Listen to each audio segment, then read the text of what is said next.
And he saw the baby on an ultrasound machine and went, it's not just a blob of tissue. And he said, That's right. what if we've been wrong? Did you consider, like when you went in for your abortion, did you consider it a life?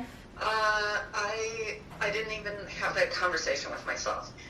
The time period in the state that I was in, there was no requirement for an ultrasound, so it's not like I saw the baby beforehand. I have, however, done all sorts of research on the history of abortion in the United States, and I now know that in the 60s, when they were having all these debates before Roe v. Wade, they really thought it was a blob of tissue. And the ultrasound machine was not around, or it was around, but it wasn't prevalently used. A founder of a political organization. They called him the Abortion King. He was an OBGYN, and in New York City, he would do abortions on one floor of the hospital and deliver babies on another floor of the hospital. He and his organization successfully convinced the state of New York to legalize abortion in 1970, so 3 years before Roe.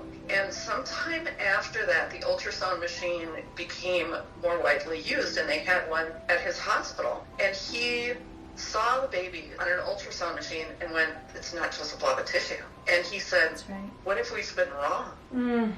And they called this guy the Abortion King, and he changed his mind on abortion because of the ultrasound machine. He was an atheist who became pro-life. Later, he converted to Catholicism and told his story a lot and wrote it and so on and so forth. He even made a video about ultrasound technology, what happens to a baby when the baby's aborted. So this whole idea that it's just a blob of tissue is a 50-year-old argument that was invalidated by the ultrasound machine. A friend who is pro-choice, she's like, we don't think it's a blob of tissue.